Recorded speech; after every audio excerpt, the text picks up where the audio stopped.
Bonjour, merci à tous d'être présents pour cette nouvelle conférence du cycle sur le Front populaire. Je vous rappelle, je sais qu'il y a des habitués qui l'entendent à chaque séance, mais je vous rappelle que ce cycle de conférences accompagne une exposition à l'Hôtel de Ville sur les photographes du Front populaire, exposition gratuite, entrée libre. Et donc la commissaire de l'exposition fera la dernière conférence du cycle. Donc il reste encore 2 conférences. Une de Pascal Horry sur la politique culturelle du Front populaire la semaine prochaine, puis une donc de Françoise de Noyelles sur les photographes et le Front populaire dans 2 semaines. Pour aujourd'hui, donc je suis très contente d'accueillir Olivier Dard, qui est professeur d'histoire contemporaine à l'Université Paris IV, qui est spécialiste d'histoire politique, des élites politiques et économiques, d'histoire des idées et aussi d'histoire des droites, pour ce qui nous concerne aujourd'hui. Il a publié un ouvrage qui est devenu un manuel sur les années 30 et tout récemment une biographie de Charles Maurras chez Armand Collin. Donc aujourd'hui on va l'entendre sur les droites et le Front populaire et je lui laisse tout de suite la parole et je vous souhaite une très bonne conférence. Merci beaucoup, j'espère que vous m'entendez bien.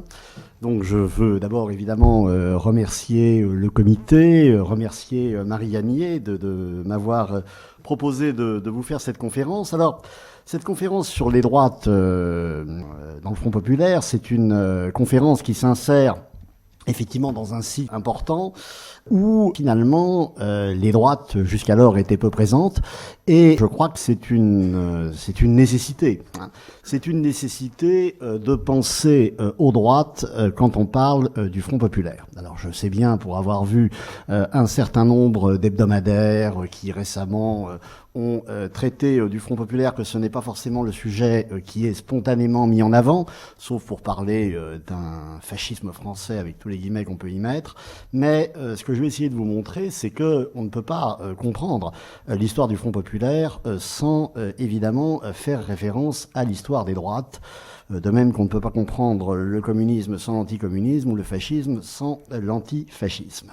Alors, en réalité, du point de vue de l'historiographie, le rapport des droites au Front populaire a été longtemps négligé et c'est au fond, il y a une dizaine d'années, que 2 collègues, Gilles Richard et Gilles Morin, avaient organisé un colloque, d'ailleurs avec les archives, sur le thème « Le Front populaire, choc et contre-choc ». Et pour la première fois, véritablement, un certain nombre de spécialistes d'histoire des gauches s'étaient confrontés avec entre guillemets, avec des spécialistes d'histoire des droites et du patronat pour justement aborder ce Front populaire dans sa globalité.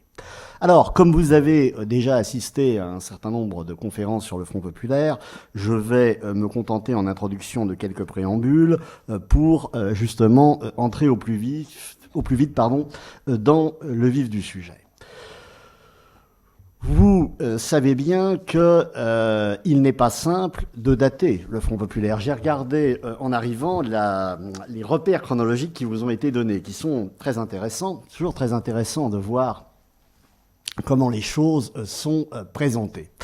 Alors, la première date qui est indiquée ici, c'est le 6 février 1934, évidemment, qui n'a rien à voir avec un coup d'État fasciste, mais qui est en même temps un moment absolument essentiel de mobilisation à gauche, mais aussi à droite. Car le 6 février 1934, avec ses 15 morts plus 4, il y a 15 morts dans la nuit, plus 4 dans les jours qui suivent, va être, pour les droites, et ça j'y reviendrai, un véritable traumatisme. Et ça c'est quelque chose, évidemment, qu'il est important de comprendre, car pour un certain nombre d'entre elles, le Front populaire s'inscrit dans cette perspective. Autre élément intéressant, la question de savoir quand ce Front populaire s'achève. Alors effectivement, le choix qui est fait ici me paraît d'ailleurs un choix tout à fait logique, admis, disons, c'est de dater la fin du Front populaire d'avril 38, le gouvernement Daladier, Daladier radical, qui avait quand même été un des promoteurs du Front populaire, qui finalement va former un gouvernement ramenant une partie des droites, et notamment Paul Reynaud. Cela étant, et j'insiste sur ce point, cette date, cette césure est dans l'ensemble recevable, mais il faut bien comprendre que pour un certain nombre de contemporains, ce n'est pas forcément celle-là qui va compter.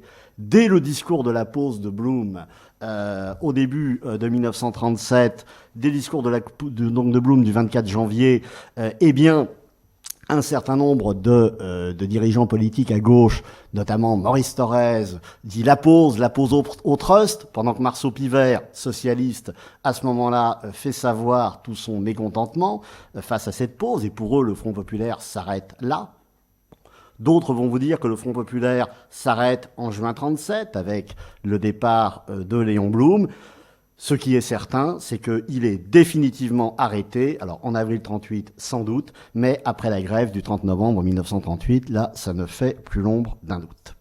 Alors, ce que je vais essayer de vous montrer ici, c'est retracer au fond 4 années, 34-38, on pourrait d'ailleurs, et peut-être qu'on y reviendra dans les questions, parler de la postérité du Front populaire vu des droites, mais je vais me concentrer sur les années 34-38 pour essayer au fond de vous montrer comment les droites, et je vais essayer de vous les définir, comment les droites au fond appréhendent cette période, ces 4 années. Comment elles appréhendent ces 4 années? Alors, dernier élément important, même si vous avez eu beaucoup de conférences là-dessus, je reste un instant sur les gauches pour vous rappeler 2 petites choses. À propos des élections de 1936, 2 petites choses importantes. D'abord, les élections de 1936, participation 84%, premier tour, un écart droite-gauche qui évolue peu par rapport aux élections de 1932. Il y a 70 000 voix d'écart. Donc c'est un premier tour, je dirais, qui n'est pas du tout un premier tour décisif. Ce qui va jouer, et ça je vais essayer de vous l'expliquer pourquoi du point de vue des droites, ce qui va jouer au deuxième tour, je vous rappelle que c'est un scrutin uninominal à 2 tours, c'est une dynamique électorale qui va jouer en faveur du Front populaire, mais qui, à gauche, ne joue pas du tout de la même façon pour tous les protagonistes. Le grand vainqueur des élections de 1936, c'est le Parti communiste. C'est lui qui est considéré, et a raison, comme le grand vainqueur. Il double ses voix par rapport à 32, il a 72 députés. Les socialistes, c'est pas des élections forcément brillantes. C'est pas des élections brillantes. Ils sont les premiers, mais ce n'est pas un résultat extraordinaire. Troisième protagoniste, qui lui est en perte, est en chute par rapport à 1932, c'est le Parti radical. Et c'est important, parce que si au premier tour il y a un équilibre droite-gauche, au sein des gauches, il y a une polarisation, évidemment, vers la gauche. Et ce que l'on observe pour les gauches, on va l'observer pour les droites. Je vais y revenir. L'Alliance démocratique, qui était le grand parti de la concentration avec le Parti radical, va perdre un certain nombre de plumes, c'est le moins qu'on puisse dire, à l'occasion des élections de 1936. Mais avant d'arriver aux élections de 1936, je vais d'abord m'attacher à la question des droites au temps de la formation du Front populaire. Au fond, j'ai choisi un plan tout simple en 2 parties, ce qui n'est pas un plan d'historien, en général c'est 3 parties. Mais moi, comme je suis juriste de formation, les 2 parties ne me posent aucun problème. Donc on va avoir les droites et au temps de la formation du Front populaire, et ensuite les droites dans le Front populaire, donc 34-36, et bien sûr 36-38. Alors, qu'est-ce qu'on va appeler les droites ? Disposant d'1 heure, je ne vais pas évidemment pouvoir aller très loin, et je vais surtout m'axer sur les organisations politiques, les partis et les ligues. La question des ligues est fondamentale, au-delà du 6 février. Mais les droites, j'insiste sur ce point, c'est aussi une presse importante, extrêmement variée dans son spectre politique, du quotidien Le Temps, qui est l'ancêtre du Monde, à l'Action française, presse quotidienne, presse hebdomadaire, des grands hebdomadaires qui tirent à plusieurs centaines de milliers d'exemplaires, Gringoire, Candide, Je suis partout, qui est à l'époque un hebdomadaire très tourné vers les relations internationales. Il ne faut pas avoir l'image de Je suis partout en 1936 par rapport à ce qu'a été Je suis partout pendant la guerre. Ce n'est pas tout à fait la même chose à ce moment-là, même si c'est la presse Fayard et même s'il y a une empreinte maurassienne. Autre élément intéressant, les droites, à l'époque, sont en mesure de mobiliser un certain nombre d'intellectuels. C'est très important. Il y a les intellectuels de gauche, mais il y a aussi des intellectuels de droite. Tous les intellectuels, je participais il y a quelques mois à un débat sur France Culture sur le thème « Les intellectuels n'ont pas toujours été à gauche ». Oui, ça c'est sûr. C'est sûr, et à l'époque, ils ne le sont pas tous. Autre élément intéressant, les droites, ce sont aussi des associations. Association d'anciens combattants, l'Union nationale des combattants, qui était déjà là au 6 février et qui joue un rôle très important face à l'Union fédérale, proche des radicaux. Les droites, c'est aussi toute une série d'associations de type syndical, les classes moyennes, une partie les patrons, et d'ailleurs un patronat très divisé en 1936, etc., etc., etc. Donc il y a véritablement... derrière les droites, il y a une dimension politique, organisationnelle évidemment, mais il y a une dimension médiatique, sociologique, tout à fait essentielle à prendre en compte. Et on le voit d'ailleurs bien, je reviens aux élections de 1936, la France certes est un pays en crise, mais la participation elle est de 84%. Et encore une fois, l'écart il est de 70 000, il y a un déplacement de 70 000 voix. Donc il y a une capacité à se mobiliser dans un camp et dans un autre. Alors, ces droites du 6 février à 34 à mai 36, qu'est-ce qui les caractérise? Ce qui les caractérise d'abord, on dirait c'est pas nouveau, mais je vais essayer de vous montrer que c'est particulier à l'époque, c'est une division des chefs. Division des chefs à l'intérieur de la droite de gouvernement. C'est important, parce que les gauches à l'époque sont identifiées. Thorez, Parti communiste. On est à une époque de personnalisation. Alors que la République est théoriquement une république parlementaire, etc., on est à un moment et la médiatisation par la radio joue à plein là-dessus, on est à un moment de personnalisation des figures. Donc Thorez identifie le Parti communiste. Blum, même si il n'est pas le responsable du parti, c'est Paul Faure, mais Blum incarne les socialistes. Du côté radical, c'est à ce moment-là Daladier, même si Herriot, évidemment, est toujours à l'arrière-plan. Du point de vue des droites, c'est plus compliqué. Du point de vue des droites, c'est plus compliqué parce qu'il y a, ne serait-ce qu'à l'Alliance démocratique, au moins trois figures absolument majeures qui ne s'entendent pas uniquement pour des raisons de personnes, mais qui peinent à s'entendre aussi parce qu'elles ont des divergences idéologiques de fond. Première figure fondamentale, celui qui est le patron de l'Alliance démocratique, le grand parti de centre-droit à l'époque, l'ancien parti de Raymond Poincaré. Le grand patron de l'Alliance à l'époque, c'est Pierre-Étienne Flandin.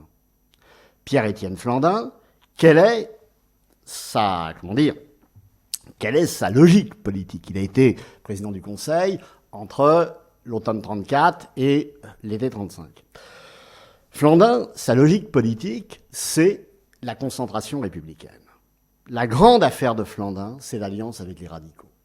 Des radicaux qu'il veut détacher absolument des socialistes pour créer un bloc central, républicain, alliant alliance et radicaux.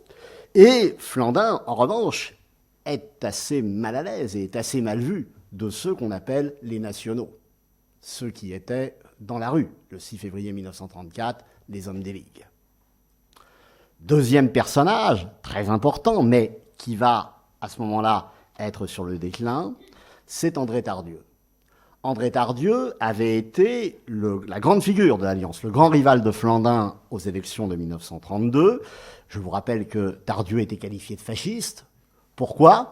Parce que Tardieu souhaitait, à ce moment-là, une transformation du régime républicain, d'une république parlementaire qu'il jugeait inefficace, avec en particulier le souci de la part de Tardieu de renforcer, entre autres, le pouvoir exécutif. Et puis en plus, Tardieu était un grand admirateur des régimes anglo-saxons, britanniques ou américains, et il aurait souhaité, au fond, en France, un régime de type bipartisan.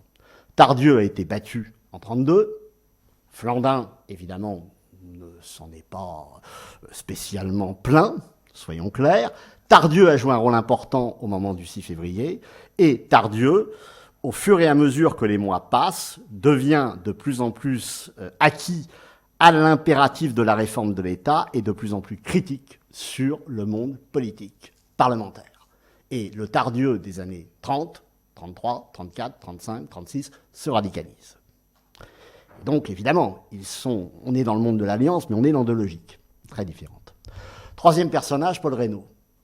Alors, Paul Reynaud, il faut vous départir, entre guillemets, de l'image que vous pourriez avoir de Paul Reynaud. C'est-à-dire le Paul Reynaud, au fond, qui est juste, d'ailleurs, qui est très acquis à l'idée d'une politique de fermeté par rapport à l'Allemagne, etc., etc. C'est incontestable pour le Paul Reynaud de 1938, après Munich.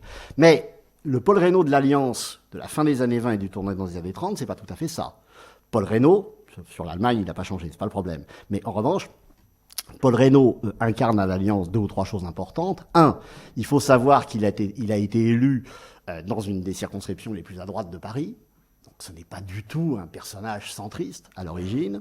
Deux, Paul Reynaud est à la fois soucieux d'efficacité, mais c'est un homme qui, à l'intérieur de l'Alliance, détonne par un certain nombre de prises de position économiques jugées iconoclastes. Il est un partisan affiché de la dévaluation. Et troisième élément important, Reynaud, évidemment, face à Tardieu et face à Flandin, souhaite apparaître, à terme, comme le nouvel homme fort de l'Alliance. Donc, trois hommes, trois profils différents. Et, me direz-vous, il en manque un, Pierre Laval. Pierre Laval, il est d'ailleurs, lui. Il n'est pas dans l'Alliance. Mais il n'est surtout pas du côté des nationaux, de la Fédération républicaine non plus. C'est un homme du Parlement qui a été effectivement président du Conseil en 1935, qui joue sa carte personnelle, mais qui en réalité, au moment du Front populaire, va être assez peu présent. On va le retrouver, vous le savez très bien, 4 ans plus tard. Mais à l'époque, il est plutôt sur la réserve. Alors, pour conclure ce premier point sur l'Alliance, qui parle au nom de l'Alliance, que pense l'Alliance en 1936 ? Ce n'est pas si simple. D'autant qu'il y a une aile droitière avec le jeune Jean-Louis Tixier-Vignancourt, que j'oubliais. Vous voyez ? Donc, tout ça, c'est l'Alliance, de Flandin à Tixier. Donc là, il y a un problème de visibilité. Deuxième grande force politique, la Fédération républicaine. C'est a priori plus simple. La Fédération républicaine, c'est l'autre grand parti de la droite, des droites parlementaires. C'est le parti de Louis Marin, germanophobe, affiché. Lorrain, tout ça est évidemment lié. Et Louis Marin, à ce moment-là, s'emploie à structurer son parti pour en faire une organisation, je dirais, plus performante. Il faut savoir que ces partis sont essentiellement ce qu'on a pu appeler des partis de cadres et sont surtout des partis qui peinent à avoir un certain nombre de militants.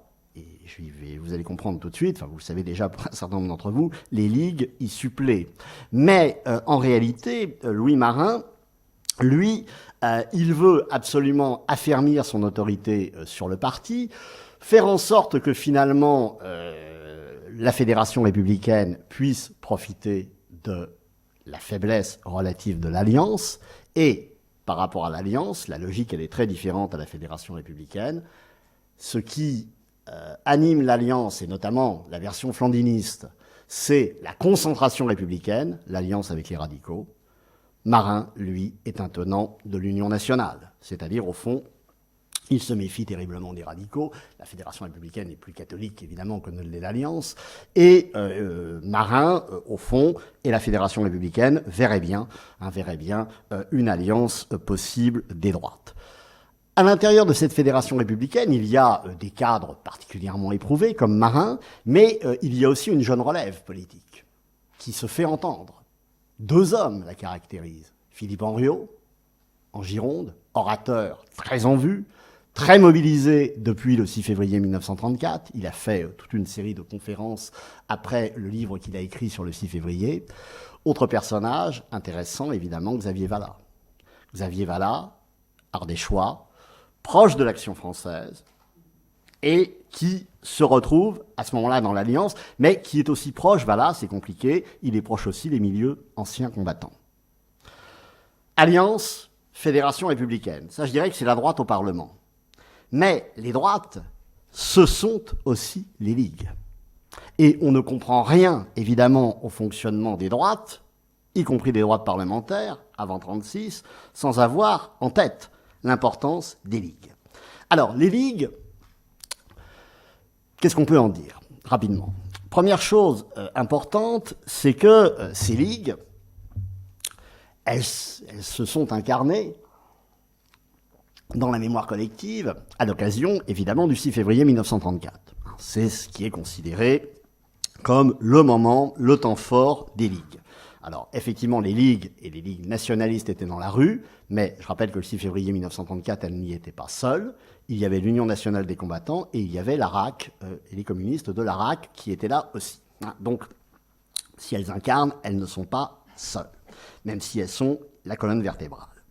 Deuxième élément important, et ça c'est peut-être encore plus fondamental, c'est que, à la veille du 6 février 1934, les ligues progressent. Alors les ligues, quelles sont-elles ? D'un mot, les Croix de Feu du lieutenant-colonel de Larocque, c'est la plus récente, je dirais. L'Action française de Maurras, mais l'Action française, c'est à la fois un journal et une ligue, et le jeu, évidemment, consiste à mettre par le journal la ligue en mouvement. C'est ce qui a été fait au moment de janvier 1934. Troisième organisation, les Jeunesses Patriotes de Pierre Tétinger. Pierre Tétinger qui est en même temps parlementaire et qui est une figure des droites au Parlement. Ça, c'est un élément aussi tout à fait important à prendre en considération. Plus d'autres mouvements, Solidarité française, Francisme, que je laisse de côté. Ces ligues, avant le 6 février, elles progressent. Elles progressent en termes d'effectifs. Mais leur progression la plus marquée s'opère, et notamment pour les Croix de Feu, après le 6 février. C'est après le 6 février que les ligues mobilisent, qu'elles vont engranger des adhérents jusqu'à près de 600 000 pour les Croix de Feu au printemps 1936. Pourquoi ? Parce qu'il y a, du point de vue d'un certain nombre de militants de droite, une déception. Une déception vis-à-vis et par rapport à la situation, la volonté d'un certain point de vue de rejoindre des organisations qui ne sont pas des partis politiques, c'est-à-dire au fond faire de la politique mais ne pas en faire en rejoignant des partis politiques, et ces ligues, finalement, vont être une espèce de soupape, si vous voulez, d'adhésion pour un certain nombre de gens. Ces ligues, en même temps, dans la configuration politique qui est celle des droites depuis déjà plusieurs décennies, elles ont des fonctions bien précises. Que font, au fond, les ligues ? Elles sont des instances qui permettent de mobiliser des militants. Elles mobilisent en particulier à l'occasion des campagnes électorales. Donc ce sont leurs militants qui font la claque dans les meetings, qui vont s'occuper des services d'ordre, etc., etc. Les ligues, au fond, sont des groupes de pression. Des groupes de pression qui appuient, effectivement, les organisations de droite classiques et, en particulier, leurs candidats dans un certain nombre de circonscriptions. Le problème, c'est qu'au fur et à mesure que les mois passent, qu'un certain nombre de ces ligues progressent, et progressent nettement en effectif, c'est le cas des Croix de Feu, la question se pose, et elle se pose avant la dissolution de 1936. C'est ça qu'il faut bien comprendre. Elle se pose avant la dissolution de 1936. De savoir, au fond, dans quelle mesure ce mode de fonctionnement ligueur ne serait pas, ce mode organisationnel de la Ligue, ne serait pas, au fond, un mode épuisé. Au fond, quel est le choix pour les ligues ? Il est simple. Soit elles décident de prendre le pouvoir par la force, en tentant, effectivement, cette fois-ci, un véritable coup d'État. Soyons clairs, ni Larocque, ni Tétinger, et même Maurras, qui est sur d'autres bases, ne le souhaitent et ne le veulent. Et n'en ont en même temps les moyens, et c'est quelque chose qu'ils intègrent. On pourra y revenir dans la discussion. Ils l'intègrent bien, en comprenant bien que de toute façon, ça ne marcherait pas, dans le cas français, c'est ce qu'explique en particulier un des dirigeants des Jeunesses Patriotes, un journaliste fasciste italien qui vient de l'interroger. À partir de là, si les ligues décident de rester dans la légalité, la question se pose ipso facto de savoir dans quelle mesure elles ne pourraient pas être amenées à se transformer en parti politique. Et, d'un certain point de vue, apprendre la place de partis traditionnels dont on considère, pour toute une série de raisons, qu'ils ont échoué dans leur mission. Et à cet égard, avant la dissolution des ligues de 1936, il faut avoir à l'esprit deux choses. D'abord, l'importance du discrédit qui frappe les modérés. L'essai d'Abel Bonnard, Les modérés, est un essai qui est à ce moment-là lu, commenté. Et deuxième élément, que ce soit Tétinger, que ce soit Larocque, il est clair qu'on réfléchit à ce moment-là à des modes d'élargissement de l'action politique. Les Croix de Feu se sont dotés d'un mouvement de jeunes, les Volontaires nationaux, dont un ancien président de la République a été membre, les VN. Ce n'était pas du tout, évidemment, au départ, dans la logique de cette association, qui est une association d'anciens combattants. Si vous créez des jeunes chez les anciens combattants, il y a quand même un petit problème. Mais justement, c'est une marque d'élargissement. Une marque d'élargissement. Pendant ce temps-là, Tétinger aussi réfléchit pour les jeunesses patriotes à transformer sa ligue. Et d'ailleurs, quand on regarde de près le journal Le National ou les programmes des jeunesses patriotes, on voit bien que finalement, du point de vue programmatique, on est dans quelque chose qui ressemble progressivement de plus en plus à un programme partisan, c'est-à-dire, je veux dire par là, objectif de conquête et d'exercice du pouvoir. Dans ces conditions, entre les droites modérées, Alliance, Fédération républicaine, et les ligues, au printemps 1936, les relations ne sont pas des relations forcément harmonieuses. Ça dépend des circonscriptions, ça dépend des cas, etc. Mais il faut avoir à l'esprit qu'il y a un certain nombre de tensions. Cela étant, malgré ces tensions, l'opposition au Front populaire a été un facteur d'unité. Pourquoi ? Alors, quelle est la lecture qui est faite du Front populaire ? Le Front populaire, je vous rappelle, vous le savez, que c'est une coalition électorale et que lors de la campagne du premier tour, chacun fait campagne pour lui tout seul. Les radicaux font leur campagne, les socialistes font la leur, les communistes font la leur. Bien. Tout ça dans l'ensemble des circonscriptions. Et je vous le disais tout à l'heure, il y a la dynamique du deuxième tour. Pour les droites, le Front populaire, qu'est-ce que c'est ? Pour les droites, le Front populaire, c'est d'abord le marxisme et c'est d'abord le Parti communiste. C'est-à-dire que ce qui est évidemment fondamental, c'est l'importance de l'anticommunisme. Et Thorez essaye bien, avec son discours de la main tendue à la radio le 17 avril 1936, de tendre la main aux volontaires nationales, bon, ce qui évidemment laisse perplexe ou fait rire un certain nombre des dits volontaires en question. Mais ce qui est intéressant, cela étant, c'est que cet anticommunisme va être un élément de fédération, un élément d'agrégation. Cela étant, cet élément d'agrégation, d'hostilité au Front populaire à travers l'hostilité au communisme, ne permet pas, cela étant, aux élections de 1936, de créer une véritable dynamique électorale. Car la dynamique électorale, dans ce scrutin-là, elle est à gauche. Elle n'est pas à droite, elle est à gauche. Et à droite, qu'est-ce que l'on constate ? On constate quelque chose de comparable à ce que je vous disais pour la gauche. Une poussée plus à droite, c'est-à-dire qu'au fond, celle qui se sort plutôt bien des élections de 1936, c'est la Fédération républicaine. Celle qui s'en sort moins bien, c'est l'Alliance. Et celles qui considèrent qu'en réalité, elles peuvent compter les points sans avoir d'élus, alors qu'elles ont des adhérents et qu'elles ont les militants, ce sont les ligues. Et donc, évidemment, tout ça, au soir du deuxième tour, fait réfléchir. Cela étant, et je finis par la Fédération républicaine a en même temps conscience de deux choses. Un, que le mot de droite peut être un mot mobilisateur, il n'est pas forcément employé. À l'Alliance, Flandin ne l'emploierait jamais. Marin l'emploie, lui. Et il l'emploie avant, le 29 février 1936, dans La Nation. Qu'est-ce qu'il dit ? C'est intéressant ce que dit Marin, parce que ça fixe, si vous voulez, je ne vais pas abuser des citations, mais les citations sont souvent révélatrices, quand même. Ça fixe, au fond, ce qu'est l'horizon intellectuel et politique de ces droites. Les gauches, c'est Marin qui parle, dans le journal militant de la Fédération, donc il y va évidemment de bon cœur. Les gauches ne respirent que la haine. Elles l'ont prêché entre les classes, elles appellent la guerre civile et s'accompagnent la guerre étrangère.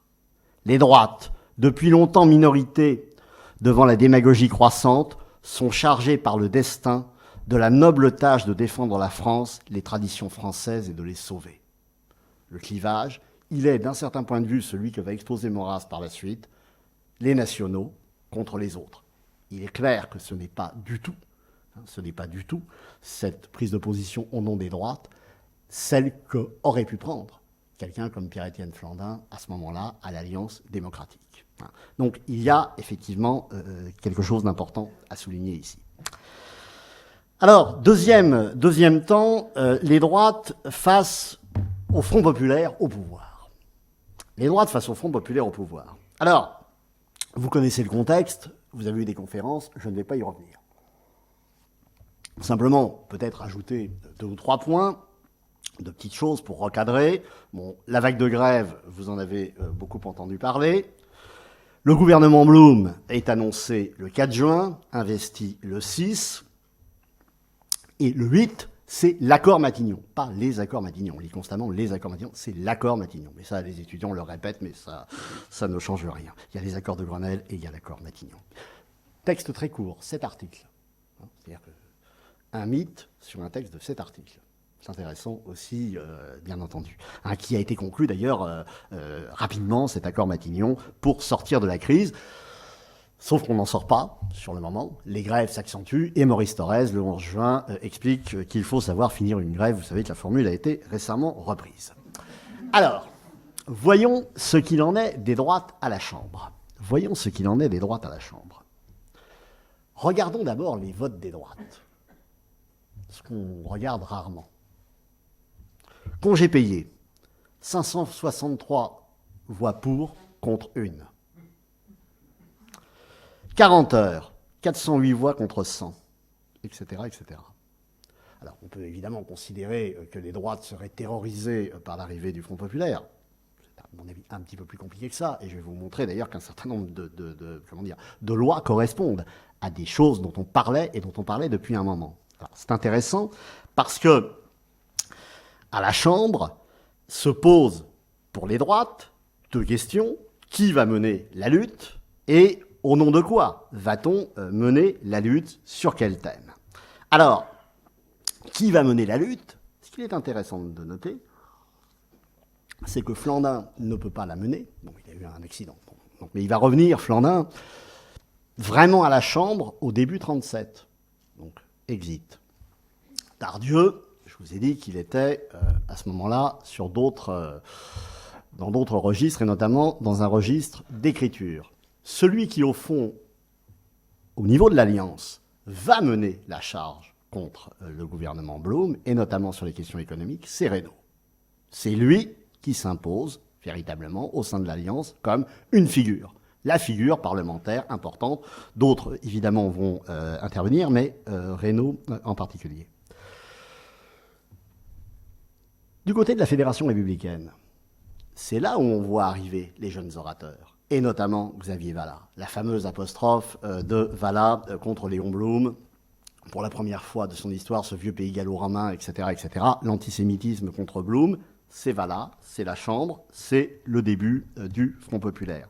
Cela étant, j'y reviendrai, parce que il y a l'opposition à Blum, il y a l'attitude face, justement, aux mesures. Et Blum cristallise incontestablement un certain nombre d'exécrations. Alors, le parti qui paraît à la Chambre le plus à même de mener l'opposition, bien entendu, c'est la Fédération républicaine. C'est la grande idée de Louis Marin. Il se dit l'Alliance est affaiblie, Flandin n'est pas là, Tardieu. La Fédération républicaine va pouvoir fédérer, sans jeu de mots, l'opposition parlementaire. Et Marin va proposer en juillet 1936 de mettre en place un intergroupe. Un intergroupe qui réunirait les 7 groupes de la minorité. Alors, vous le savez sans doute, Mais pour ceux qui ne le sauraient pas, nous sommes sous la Troisième République et pas sous la Cinquième. Hein. Donc, vous avez des groupes parlementaires nombreux. Hein. En 32, après 32, il y en avait 17. Hein, ce qui permettait évidemment toutes les combinaisons ministérielles possibles. Alors là, il y en a un peu moins, d'autant que Marin, lui, appréciait peu que ses propres députés aient pu être, entre 32 et 36, dans 3 groupes différents. Donc c'est un problème. Donc là, il a essayé de reprendre les choses évidemment en main, mais il y a quand même 7 groupes de la minorité que Marin s'efforce de fédérer, sauf que, l'Alliance, oui, mais ceux qui refusent catégoriquement, pour ne pas être confondus avec les droites, ce sont les démocrates populaires, les démocrates chrétiens du Parti démocrate populaire, qui se tiennent à l'écart, qui sont dans l'opposition, mais qui ne veulent pas assumer ce qu'ils appellent la politique bloc contre bloc. Donc ça va évidemment donner du jeu, du point de vue politique, un jeu important. Mais ça signifie aussi qu'au Parlement, aucune formation parmi les droites instituées n'est véritablement en mesure de prendre, j'allais dire, escalité, la tête de l'opposition parlementaire. Et ça, évidemment, c'est un élément important. La Fédération républicaine ne parvient pas à être véritablement le parti de l'opposition. Alors, les droites façon Front populaire, ce n'est évidemment pas uniquement l'opposition au Parlement. Même si le Parlement, sous la Troisième République, joue un rôle évidemment central, beaucoup plus qu'aujourd'hui, dans le jeu politique, je vous le disais en préambule, comprendre les droites, saisir l'importance des droites, c'est aussi saisir toute l'importance de sa presse, de ses militants qui sont justement hors de la sphère parlementaire. Alors, la presse, évidemment, joue un rôle important. Et, au fond, que pensent, si je puis dire, les droites de l'été 36 ? Enfin, mai-juin et été 36. Premier élément important, les grèves et la question du Parti communiste. Alors, là aussi, c'est là où c'est intéressant quand on creuse. Effectivement, le thème du Parti communiste, chef d'orchestre clandestin, est un thème très répandu. Très répandu, d'ailleurs, qui au départ vient aussi de Pierre Monat et de la Révolution prolétarienne. Ce n'est pas uniquement un thème qui est uniquement propre aux droites. Mais certains, d'ailleurs, expliquent quand, quasiment à quelle heure, notamment Jacques Bardou, le coup d'État communiste va intervenir en France. Donc, c'est bien l'anticommunisme qui est d'un facteur d'union absolument essentiel. Mais, c'est intéressant aussi de voir qu'à droite, et notamment du côté des nationaux, s'il n'y a pas la moindre sympathie pour le Parti communiste, c'est le moins qu'on puisse dire, la thèse du chef d'orchestre clandestin n'est pas forcément en mesure de séduire tout le monde. D'abord, les grèves ont pu susciter dans la presse de droite un certain nombre de reportages favorables. Il faut relire ce qu'écrit par exemple Jean-Pierre Maxence, qui s'est rendu sur place, et là qui explique ce que sont les grèves, les grévistes. Et par ailleurs, si on lit Candide, qui n'est quand même pas un hebdomadaire marqué au centre, ni même au centre droit, que lit-on dans Candide ? Le 25 juin 1936, des grèves récentes ont révélé la profonde misère de la classe ouvrière. Il est beaucoup trop simple de dénoncer l'intervention communiste. Donc, vous avez évidemment dans cette affaire des points de vue qui, certes, font de l'anticommunisme un élément tout à fait fédérateur, mais qui montre aussi que l'anticommunisme, pour être profond, peut aussi être instrumentalisé, tout comme l'est d'ailleurs, bien entendu, l'antifascisme de l'autre côté. On y reviendra. Alors, je vous le disais, au départ, un certain nombre de votes sont obtenus sur des mesures symboliques avec des majorités importantes. Si on regarde toujours les votes à la Chambre, les réformes de structure, la réforme de la Banque de France, 430 voix pour, 111 contre. La nationalisation des industries d'armement, 484 voix pour, contre 45. Et finalement, le dossier qui, alors là, va être sans doute un des plus, le plus controversé sans doute, c'est le dossier sur l'Office du blé, qu'a récemment étudié Alain Chatriot. C'est très intéressant parce que l'Office du blé, Bon, d'abord, la France est encore un pays rural. Hein. Je vous rappelle que c'est en 1931 que le taux d'urbanisation, enfin, entre guillemets, bascule au-dessus de 50% en France. La question du blé est absolument centrale. Et l'Office du blé est considéré comme, effectivement, une marque de dirigisme. La création de cet Office du blé, maintenu ensuite par Vichy et maintenu ensuite à la Libération. C'est ça qui est très intéressant aussi. Mais cet Office du blé, eh bien, il polarise politiquement. Il polarise politiquement. Mais il polarise politiquement, pas uniquement les gauches face aux droites. Car dans le débat sur l'Office du blé, il y a 7 navettes entre le Sénat et la Chambre. Ceux qui sont, alors là, particulièrement remontés contre l'Office du blé, ce sont les radicaux du Sénat. Ne les oubliez jamais. Caillot et les autres. Les radicaux du Sénat qui, finalement, vont essayer à toute force d'atténuer ce texte. Alors, dernier élément sur ce Parlement et sur cette vie politique, on pourrait y revenir à l'occasion des questions. Là, les problèmes extérieurs. Bon, je ne vous en ai pas parlé, puisque Robert Frank vous a parlé, pour ceux qui étaient là, je sais qu'un certain nombre de gens suivent les conférences, donc je connais bien les travaux de Robert Frank, j'allais pas revenir sur la politique extérieure, mais la politique extérieure est évidemment un élément important, et je dirais que l'élément important, c'est bien sûr la guerre d'Espagne.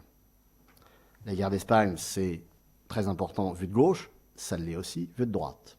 Et au Parlement, ceux qui mènent les interpellations à propos de l'Espagne, ce sont principalement les gens de la Fédération républicaine.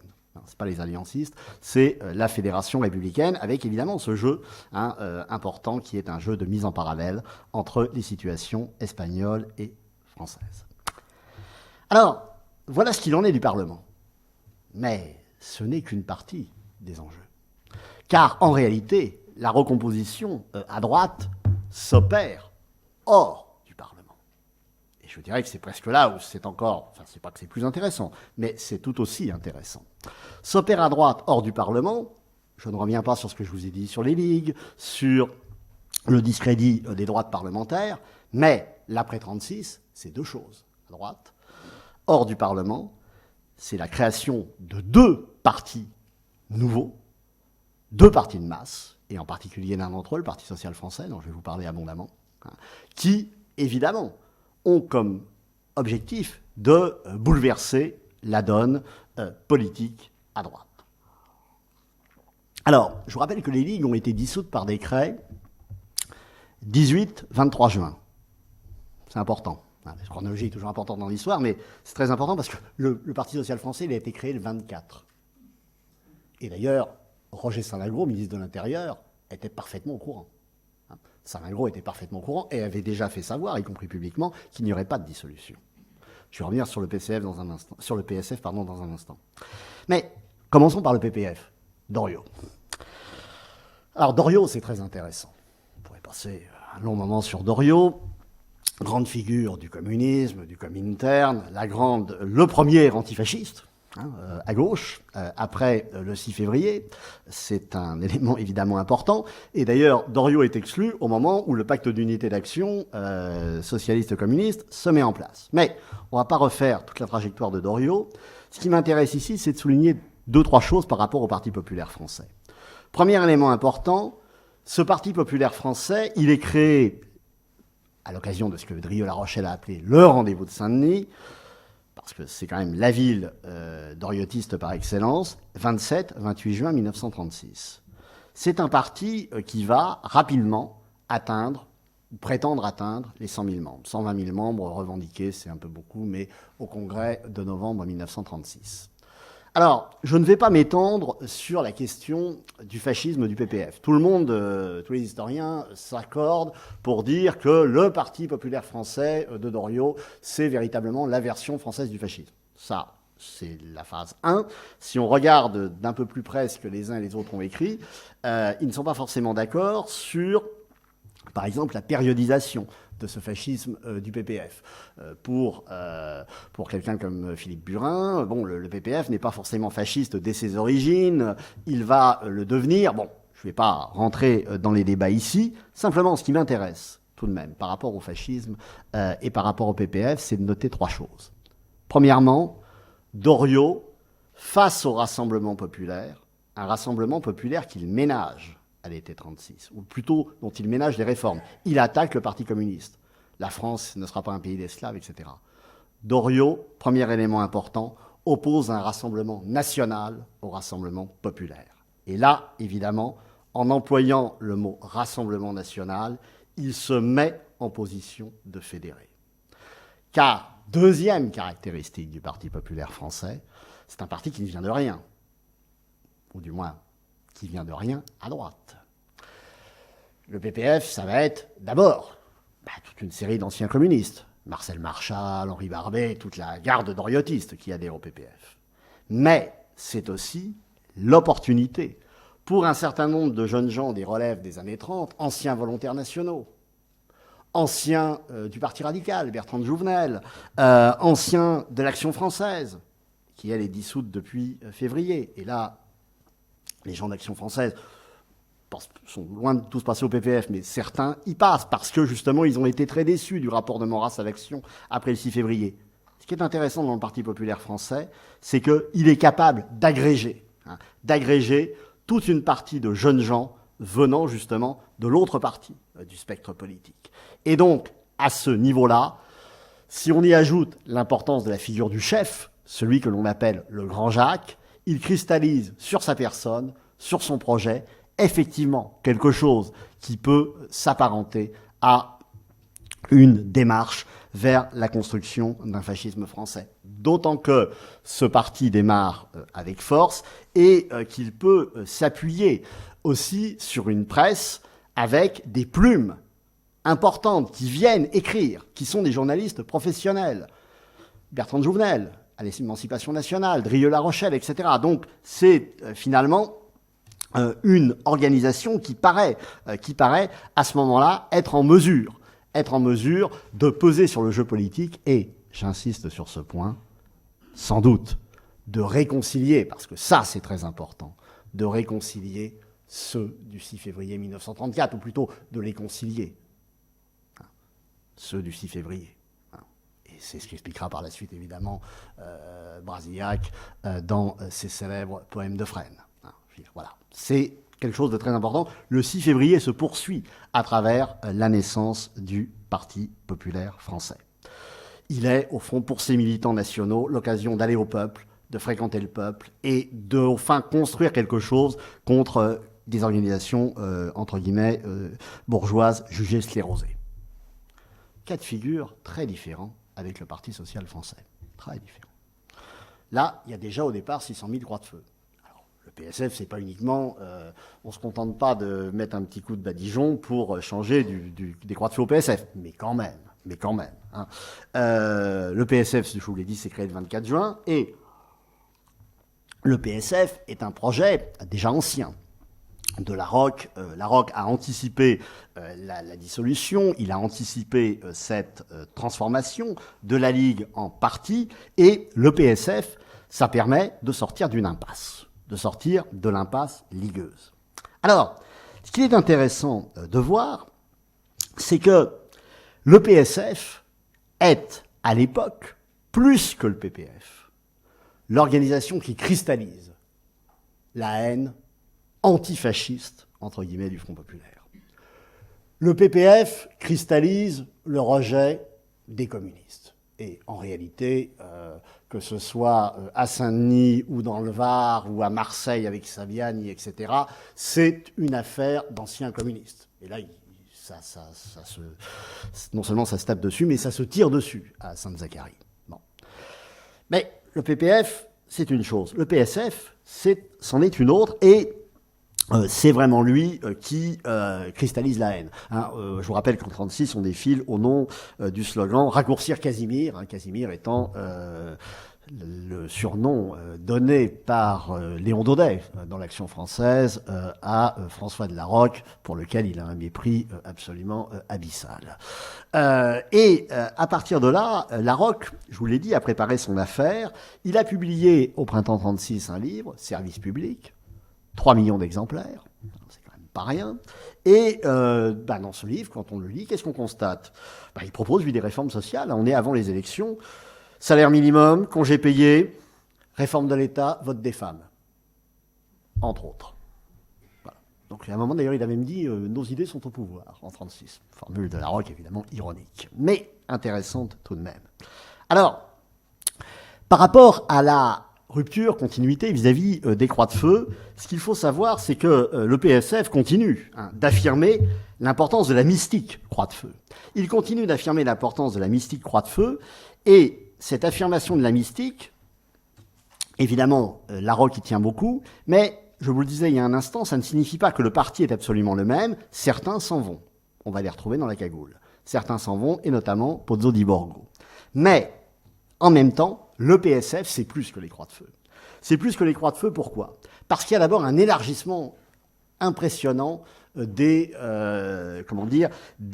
recrutement. On recrute dans les zones rurales. On s'efforce de recruter dans les milieux ouvriers. Et ça marche. Et ça marche. Et d'ailleurs, ça inquiète les gauches, qui ne supportent pas, évidemment, de se voir concurrencer dans des terrains qu'elles considèrent comme les leurs. Et, de ce point de vue, je vous disais que c'est le PSF qui cristallise l'antifascisme, c'est aussi parce qu'il est considéré, à gauche, on va voir aussi à droite, comme l'adversaire le plus dangereux. Et effectivement, on discute des effectifs du Parti social français. Bon, un colloque récent est même allé jusqu'à parler d'effectifs au-delà d'1 million d'adhérents. Au-delà d'1 million d'adhérents. C'est impressionnant à l'échelle de la France, mais même si vous êtes resté à 800 000, c'est impressionnant. 200 000 femmes sont membres du PSF. Beaucoup plus que les femmes militantes dans d'autres partis. Alors, qu'est-ce qui pousse ces gens à adhérer ? Ce qui pousse ces gens à adhérer, c'est qu'au fond, le PSF, j'allais dire, fait de la politique autrement. Ou plus exactement, je dirais, dépolitise pour repolitiser. C'est-à-dire que René Raymond avait une formule en parlant du scoutisme pour grandes personnes. C'est pas tout à fait ce que je dirais. Ce que je dirais plutôt, c'est que le PSF, au fond, entend mettre en pratique la doctrine sociale de l'Église, en demandant à ses militants de travailler sur le terrain. Donc militer au PSF, c'est pas uniquement aller distribuer des tracts ou aller assister à des réunions publiques. C'est participer à des soupes populaires, c'est donner des consultations gratuites sur le plan médical, etc., etc. Il y a tout un jeu pour enchasser, si vous voulez, le politique dans le social. Et comme je vois que l'heure tourne, si on opposait Larroque et Maurras, on peut considérer que pour l'un, c'est politique d'abord, pour l'autre, c'est social d'abord. Et c'est ça qui compte, et c'est évidemment... Par rapport à toute la politicaille, comme on dit à l'époque, c'est un élément qui est tout à fait fondamental pour comprendre la montée en puissance de Larroque. Alors la montée en puissance de Larroque, évidemment, les gauches ne se gênent pas pour la dénoncer. Et de ce point de vue, la presse des années 30 est très polémique. Il y a des polémiques contre Blum, mais il y en a aussi contre Larroque. Bon, il y a des affaires pendables et des portraits qui sont peu flatteurs, croyez-moi. Mais les droites se chargent aussi de s'attaquer à Larroque. Et elles vont s'y attaquer notamment avec toute une affaire que je me contente ici de mentionner, qui est l'affaire dite des fonds secrets, qu'auraient touché les croix de feu. Et là, ils s'y mettent tous, André Tardieu, Pozzo di Borgo, pour évidemment vouloir discréditer Larroque, mais en réalité ça ne change pas fondamentalement l'ascension du parti. Cela étant, cette ascension du parti, du PSF, évidemment, elle interpelle les droites classiques. Pas tellement l'Alliance, c'est pas du tout sa clientèle, ou du moins pas exactement. En revanche, la Fédération républicaine, elle, évidemment, s'interroge. Doriot s'interroge. Et cela explique qu'en 1937, Doriot qui lui a en même temps des problèmes avec la mairie de Saint-Denis, sa révocation, et ensuite il va être battu d'ailleurs aux élections en juin 1937, Doriot, face au Front populaire, veut mettre en place ce qu'il appelle le Front de la liberté. La Fédération républicaine dit oui tout de suite. Oui tout de suite. Elle a aussi ses propres arrière-pensées, bien entendu, c'est-à-dire son réseau d'élus. Le PSF tergiverse. Alors Larroque tergiverse et finit, au bout de plusieurs semaines, pour ne pas dire plusieurs mois, le 9 juin 1937, par considérer que ce sera non. Alors, qu'est-ce qui est en train de se jouer à ce moment-là ? Deux choses importantes. D'abord, ce qui est en train de se jouer, c'est, au fond, la capacité qui pourrait être celle du Parti social français de se transformer de parti de militants en parti d'élus. Et vous avez une élection partielle qui est très intéressante, législative, qui se déroule à Mortain, dans la Manche, où la Fédération républicaine, le Parti populaire français, allié à la gauche, vont, pour le deuxième tour, faire voter pour le républicain de gauche contre le candidat PSF, qui est battu. Mais le PSF, encaisse le coup, bien entendu, mais commence à réagir et commence à s'organiser. Et s'organise de deux façons. D'abord, en acquérant et en mettant en évidence un quotidien, le Petit Journal, fondamental aussi pour comprendre la montée du PSF. Et puis, le PSF va se transformer en machine électorale, entreprendre de s'y transformer en faisant venir dans ses rangs un personnage intéressant, peu connu mais très intéressant, qui s'appelle Edmond Barachin, qui est un ancien du Parti radical et qui va prendre en main la propagande du parti. Alors, la difficulté, évidemment, c'est que entre 36 et 39, on n'a pas véritablement d'élection pour juger des effets de ces initiatives. Cela étant, peut-être deux ou trois petites choses. Les cantonales de 1937, septembre, le PSF réussit une percée, mais enfin une percée qui n'est pas non plus considérable, hein. La Fédération républicaine tient encore, mais il réussit incontestablement une percée. J'ajoute qu'au moment des cantonales de 37, le Front populaire tient. Pour le coup, il n'y a pas le discrédit dans les urnes. Plus exactement, les radicaux continuent de chuter, mais socialistes et communistes se maintiennent, voire progressent légèrement. Et finalement, le PSF parvient, alors là, c'est plus symbolique, en novembre 1938, à faire élire à Paris Charles Vallin sur le siège d'une des grandes figures qui vient de décéder de la Fédération républicaine, qui était le pasteur Soulier. Et donc, dans ces conditions, chacun commence à gloser sur les possibilités qui seraient offertes au PSF aux législatives de 1940. Inutile de vous dire que c'est une affaire qui, d'ailleurs, continue évidemment à agiter un certain nombre d'historiens. Qu'aurait fait le PSF en 40 ? On n'en sait rien et on ne le saura jamais. Et pour cause. Dernier élément, dans les 3-4 minutes qui me restent, la tentation terroriste. La tentation terroriste, la cagoule. Je ne pouvais évidemment pas ne pas vous en parler. Même si d'ailleurs c'est intéressant en ce moment, dès qu'on parle des droites sur le Front populaire, on m'interroge sur la cagoule. C'est bon, voilà. Mais donc j'en parle, bien entendu. Alors, la cagoule, faut repartir toujours des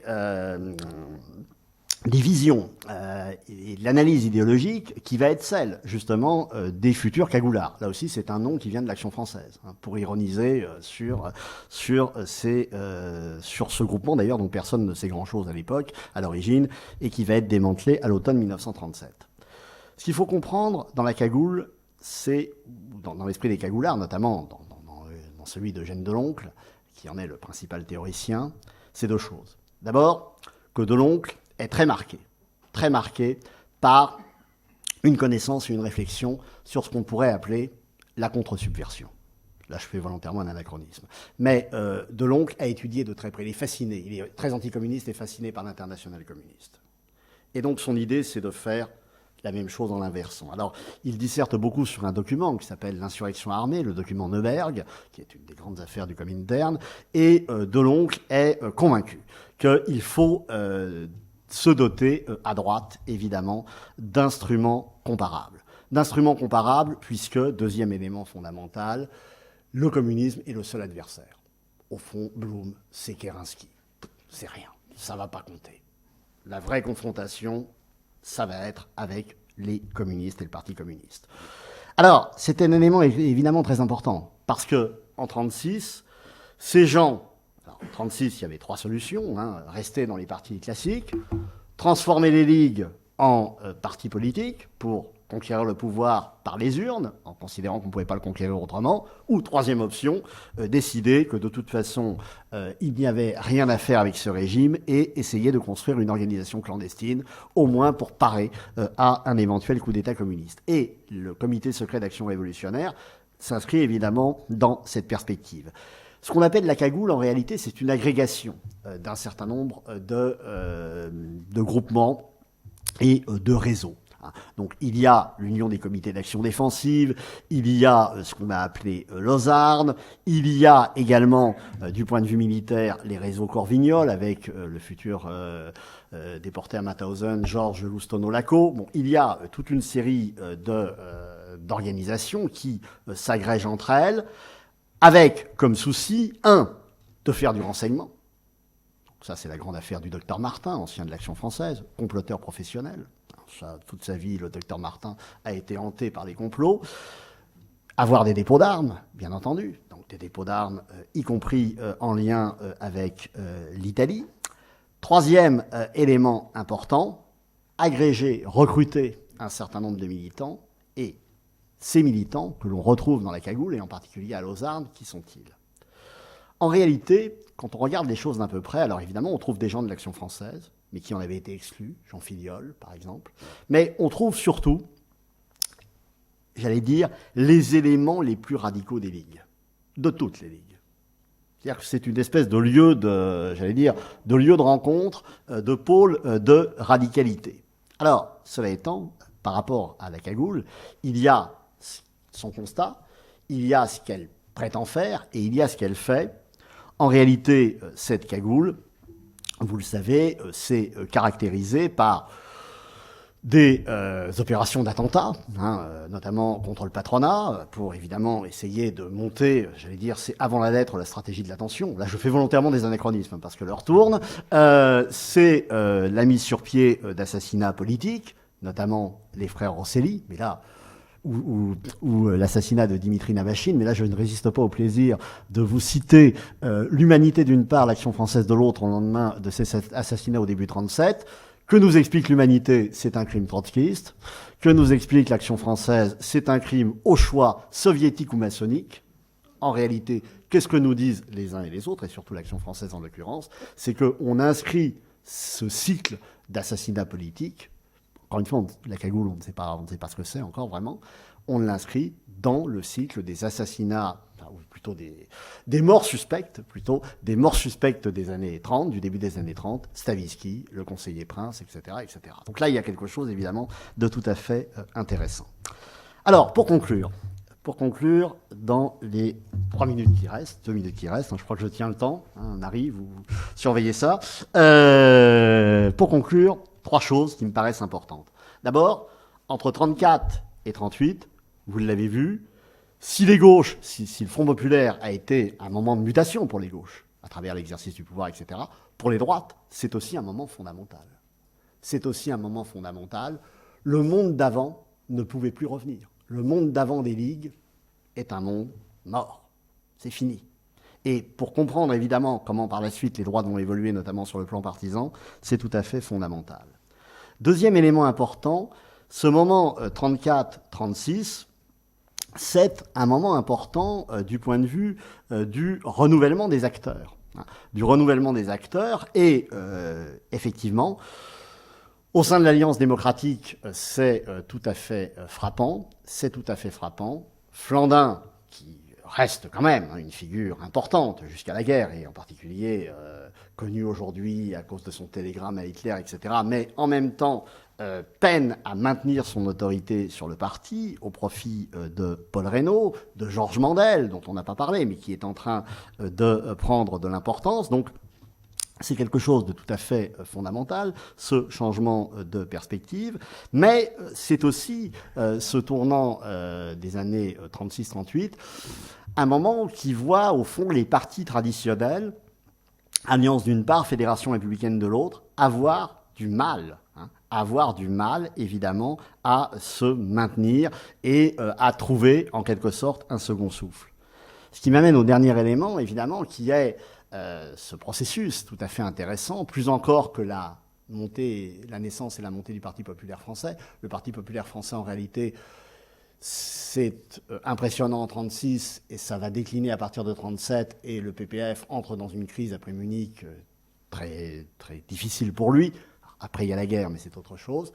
En revanche, le nouveau venu fondamental, c'est le Parti social français. Mais ce Parti social français, malheureusement, vous le savez, on ne connaît pas la fin de l'histoire à cause de ce qui s'est passé en 1940. Je vous remercie.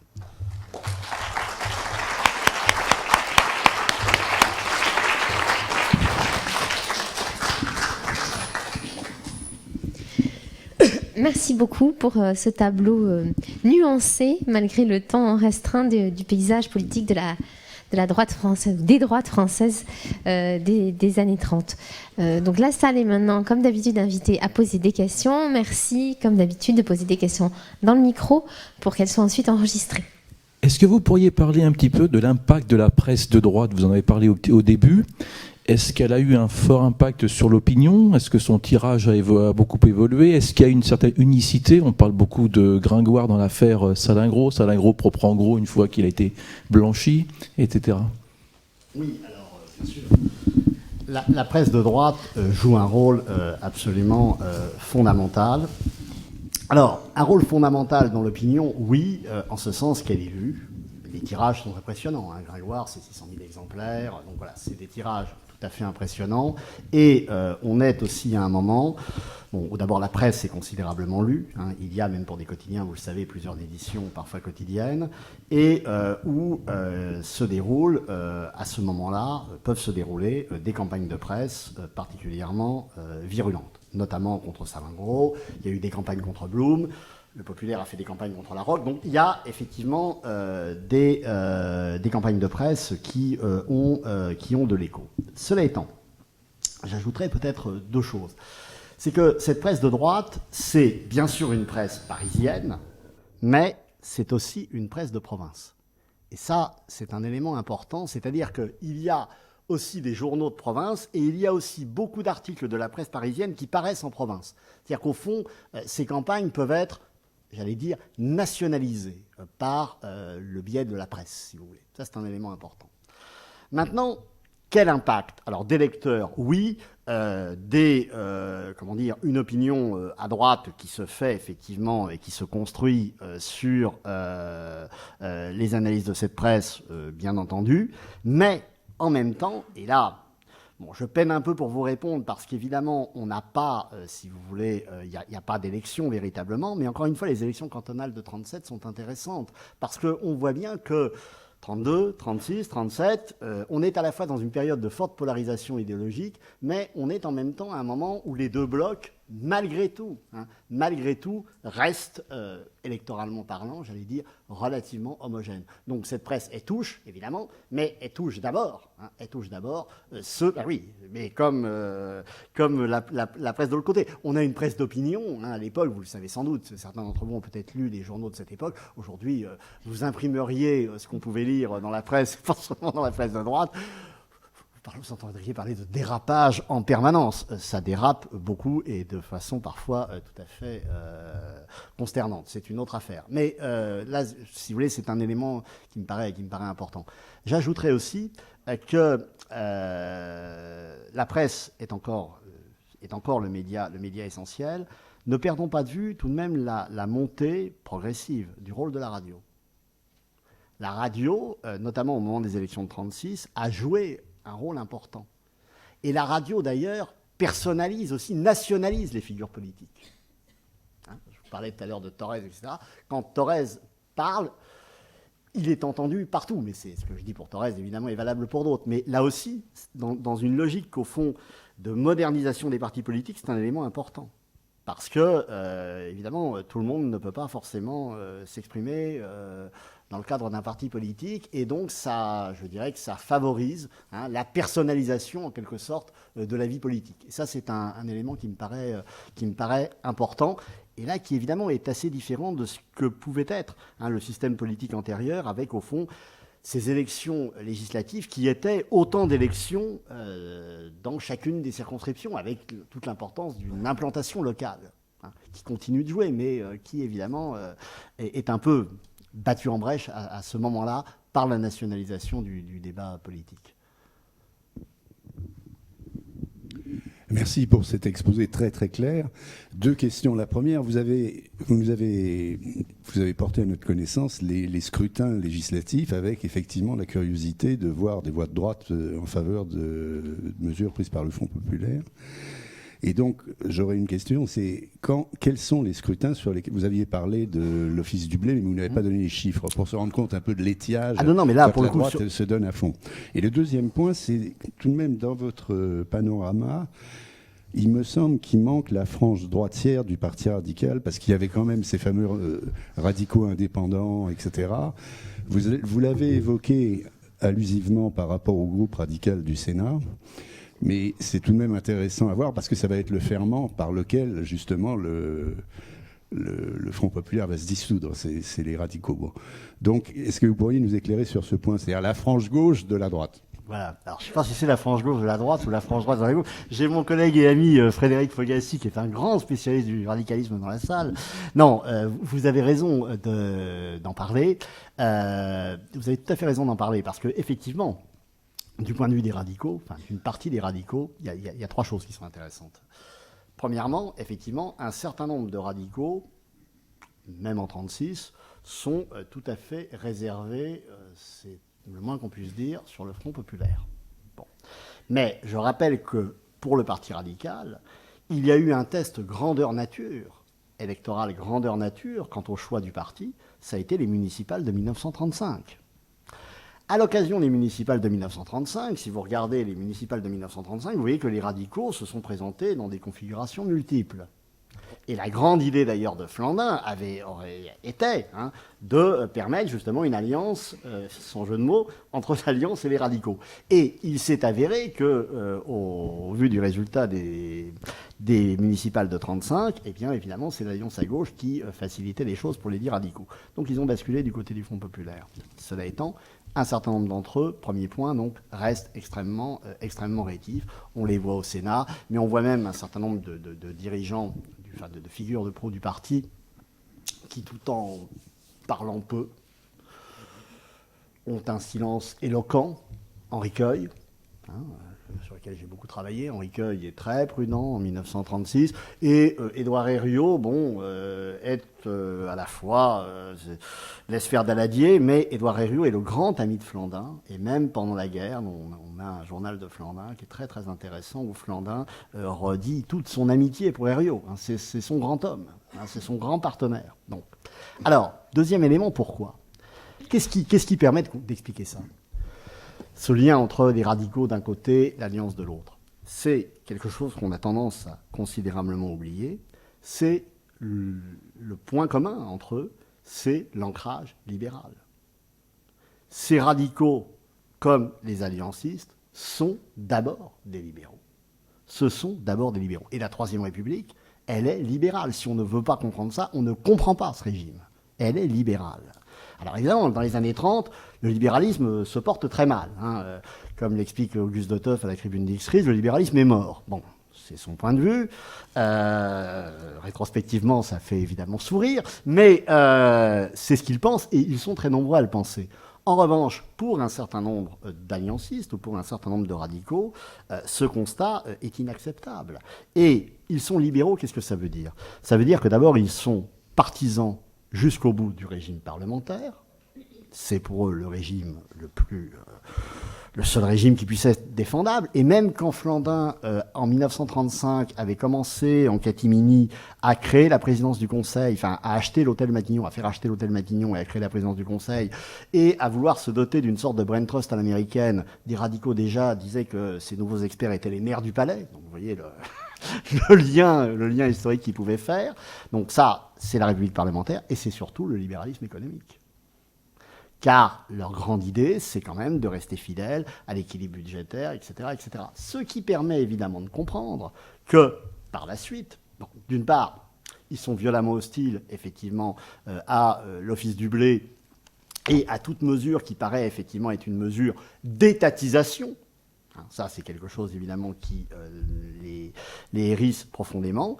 Et ça va permettre aussi de comprendre pourquoi ce parti radical va finalement se retrouver, après avril 1938, effectivement à l'aise non seulement dans la première phase du gouvernement Daladier, mais ensuite à pouvoir soutenir ce qui va être la politique de Reynaud.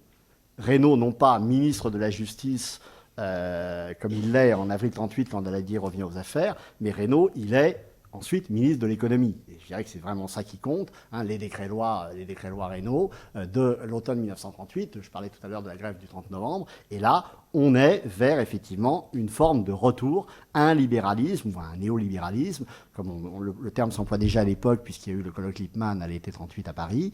Et Reynaud, de ce point de vue, peut s'appuyer effectivement sur un certain nombre de radicaux. Car le Parti radical, effectivement, a une frange extrêmement libérale, qui va ensuite se prolonger sous la 4ème République. Ce seront des gens comme René Mayer, etc., qui vont perpétuer, en quelque sorte, cet héritage, alors que d'autres radicaux, eux, sont beaucoup plus tournés vers une alliance possible avec les socialistes. Et là, il y a effectivement dans le Parti radical... Alors, est-ce qu'ils font partie des droites ? C'est un véritable problème, parce que... Si vous voulez, à force d'étendre le spectre, on a des difficultés, mais en même temps, ils sont, en revanche, parfaitement insérés dans la concentration républicaine. Ils sont au cœur de la concentration républicaine.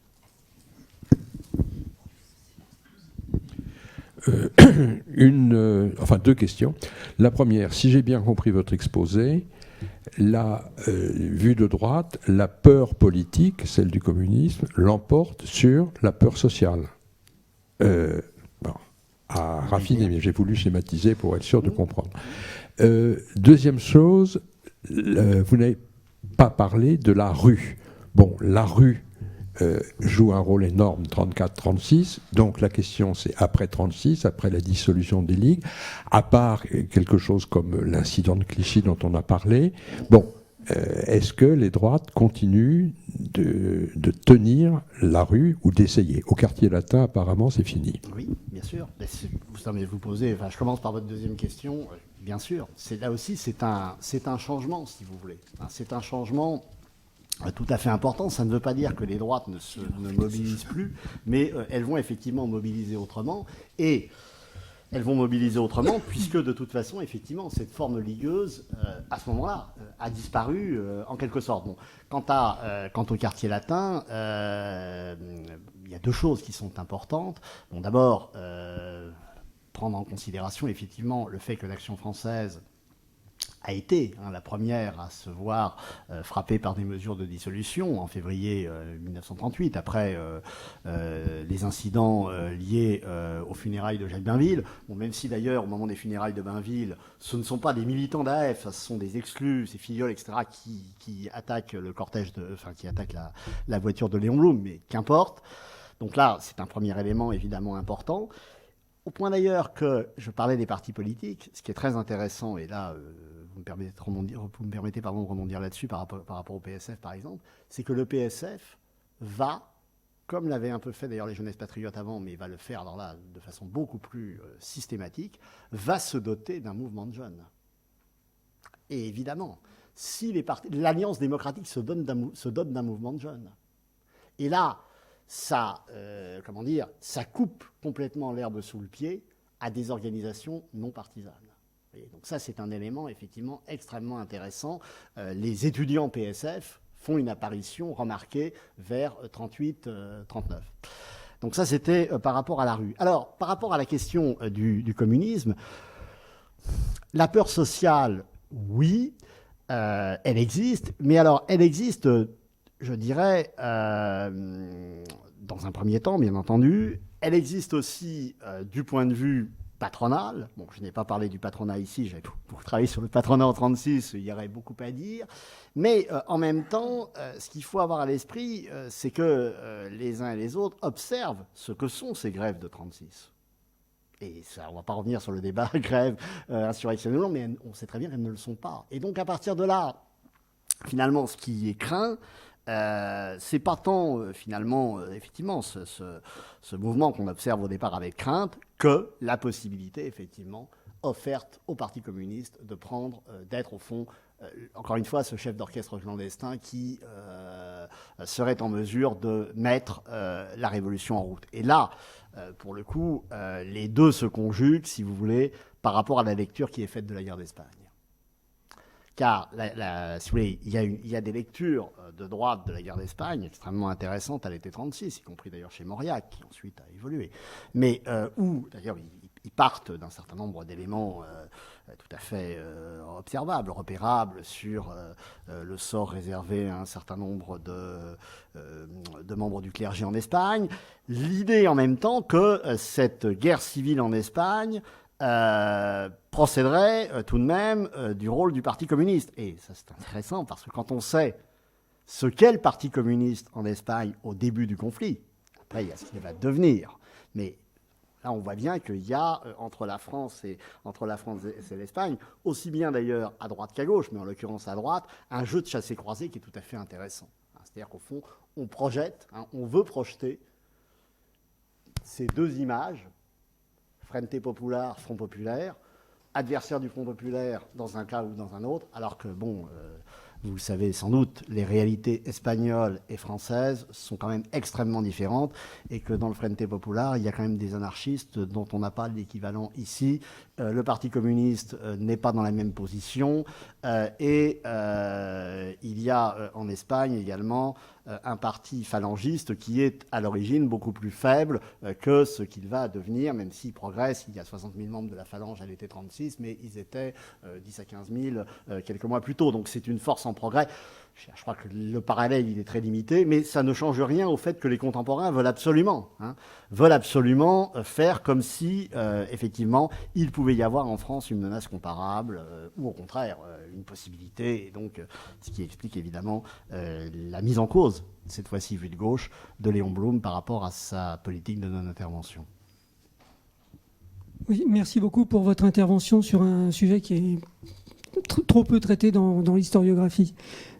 J'ai deux petites questions. La première, est-ce qu'on sait comment les structures, les structures d'ordre, police, services de renseignement, armée, ont accueilli un gouvernement de Front populaire où il n'y avait certes pas de ministre communiste, mais qui était soutenu par le Parti communiste? Et la deuxième question, c'est quelle est votre hypothèse sur la question de savoir pourquoi Reynaud n'a pas été jusqu'au bout de ses idées en juin 1940? Merci. Ça aurait été quoi, aller au bout de ses idées en juin 1940? Enfin, vous connaissez la question, je veux dire. Oui, non, mais justement. Civil général de Gaulle. Ah, il avait quelques problèmes je pense que vraie question d'ailleurs sur Reynaud, mais je pense qu'en même temps, si vous voulez, il y a aussi, je pense chez lui, une part d'ambition et voilà, ça fait partie du. Reynaud est une figure montante et d'ailleurs Reynaud, c'est assez passionnant parce qu'il manque, et je suis d'accord avec vous, je comprends le sens de votre question, il manque d'un certain point de vue ses rendez-vous.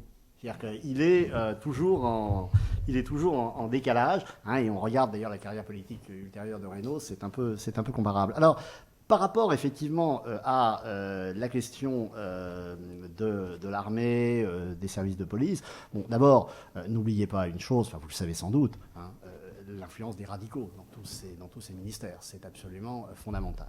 Donc, si vous voulez, par le biais du monde radical, il y a évidemment un certain nombre de ramifications. Deuxièmement, je crois qu'il faut bien comprendre aussi, vous le savez, mais c'est important, au fond, ce qu'est le Front populaire vu par Léon Blum. Léon Blum avait théorisé bien avant les deux cas de figure de la conquête et l'exercice du pouvoir. On est, en 1936, très clairement chez Blum, dans la logique de l'exercice du pouvoir. Et quand vous regardez, par exemple, et si on veut comparer, par exemple, 36 et 81, c'est très intéressant, vous n'avez absolument pas, en 1936, quelque chose de comparable en termes, par exemple, j'allais dire, de chasse aux sorcières, entre guillemets, de remplacement d'un certain nombre de responsables et de hauts responsables administratifs. Il y en a quelques-uns, Boutillier, etc., mais c'est extrêmement limité. L'État continue.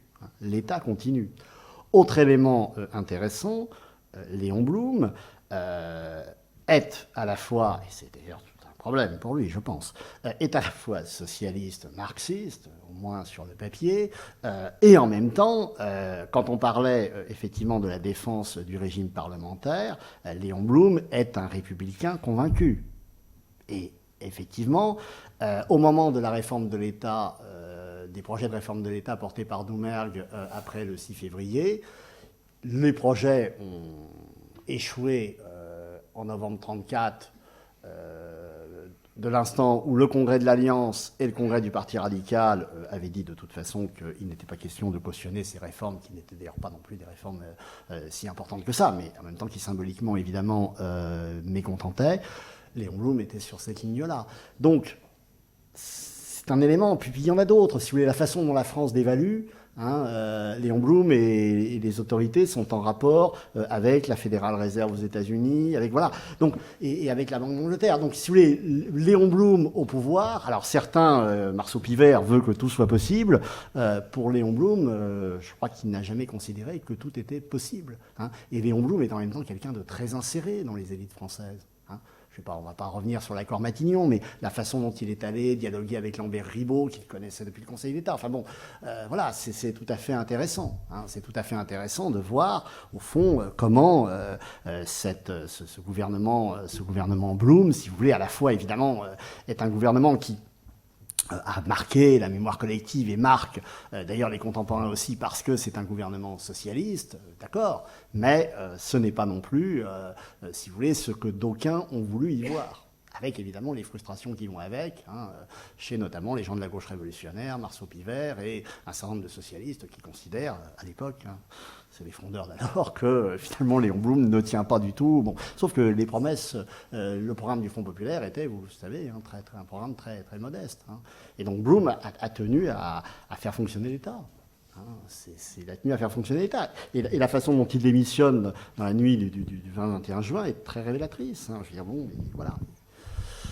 Donc effectivement, on n'est pas dans une rupture, et surtout pas dans une rupture institutionnelle. Une dernière question. Il y en avait deux, alors si...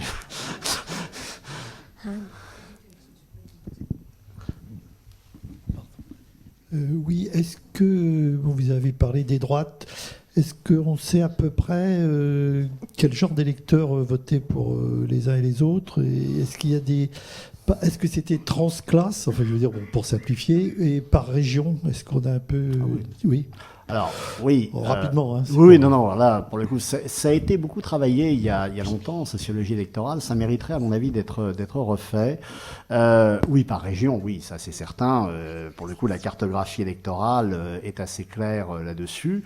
Il y avait, mais de ce point de vue-là, 36 est assez révélateur encore une fois, d'un mélange de stabilité par rapport aux élections antérieures, de lignes de force, effectivement, d'une France de gauche et d'une France de droite. Alors, la France de droite, à l'époque, évidemment, les choses ont changé.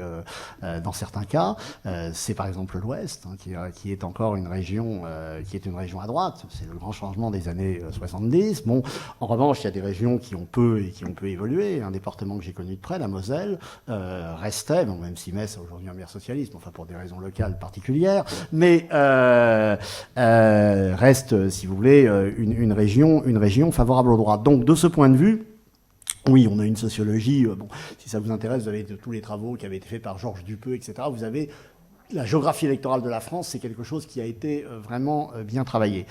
En revanche, alors là, par rapport à la deuxième question que vous posez, c'est plus délicat. Alors c'est plus délicat en ce sens que, bien sûr que, en fonction de la sociologie des circonscriptions, on peut considérer un certain nombre on peut en inférer, un certain nombre d'éléments, mais nous ne disposons pas, à l'époque, soyons clairs, de l'outil qui est celui des politistes ou des politologues d'aujourd'hui, c'est-à-dire les sondages sortis et les sondages issus des urnes.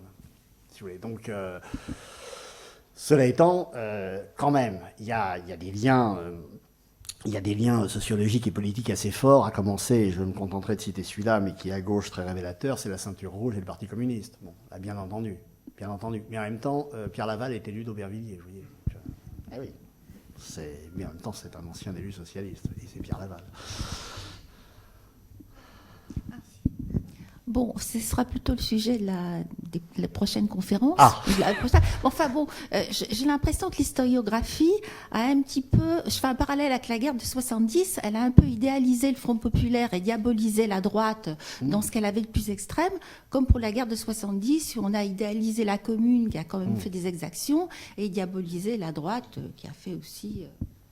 Ah oui, non mais si vous voulez, travailler déjà sur les droites, c'est comme quand vous travaillez, le pire étant quand vous travaillez sur le patronat. Bon là, inutile de vous dire que là, je parle pas d'ailleurs vis-à-vis des collègues, hein, mais non, voilà. Donc là, vous êtes, voilà. Bon, non, mais je crois qu'effectivement, il y a une mémoire collective du Front populaire, voilà. Et ce que j'ai essayé de vous montrer, si vous voulez, c'est je dirais de déconstruire sans doute un certain nombre de mythologies, c'est évident, hein, de déconstruire un certain nombre de mythologies, parce que là aussi, il y a un autre élément, et je voudrais finir là-dessus, par rapport à ce qu'on disait sur la guerre d'Espagne. C'est par rapport à la violence de la France de l'entre-deux-guerres. Bon, c'est un thème qui revient souvent, la brutalisation, la violence de la France de l'entre-deux-guerres. Bon. Il est évident que si vous consultez de la presse de l'époque aujourd'hui, vous allez être frappé par la violence en question. Mais, cela étant, même si la France des années 30 est un pays en crise, j'en suis bien conscient, et je l'ai écrit, en même temps, la crise française des années 30 doit aussi être remise en perspective, et remise en perspective par rapport à ses voisins. La violence politique de la France des années 30 n'a rien à voir avec ce qu'on a vu en Allemagne ou avec ce qu'on voit en Espagne. Je crois qu'il faut être tout à fait clair. Et de ce point de vue, il y a un deuxième élément qui me paraît fondamental, c'est justement le télescopage avec la défaite de 40. C'est vraiment, même si il y a effectivement des prodromes de la crise et de la défaite dans cette France des années 30, c'est tout à fait évident. Et si la défaite de 40 est aussi une défaite terrible du régime républicain, de ce parlementarisme, etc., c'est en même temps, et ce qu'il ne faut jamais oublier, un événement qui surprend les contemporains par sa brutalité. Y compris lorsqu'ils sont de droite, et y compris quand ils sont des droites les plus radicales, comme un Lucien Rebattet, par exemple. Oui, je prends volontairement l'exemple. C'est-à-dire que même s'ils pensaient tout le mal qu'ils pensaient du régime, comment ce pays a pu s'effondrer en 6 semaines. Et là, on entre dans une autre, si vous voulez, on entre dans une autre temporalité. Le problème, c'est qu'effectivement, tout ça, par la suite, se télescope. J'ai laissé de côté Munich avec effectivement ce qui est un véritable syndrome français sur lequel il faudra aussi peut-être un jour se pencher, parce qu'on a l'impression que les Français de Munich étaient, enfin, la France de 38 c'était un peuple de couards pour ne pas dire plus. Bon, c'est un peu plus compliqué que ça avec l'héritage de la Première Guerre mondiale, et je crois, si vous voulez, dans ces conditions, que la France des années 30, et je finis là-dessus, souffre d'un vrai problème, qui est, au fond, qu'après la guerre, il n'y a aucune nostalgie de l'avant-guerre. Et c'est toute la différence après la Première Guerre mondiale. Il n'y a aucun mythe de la belle époque sur les années 30.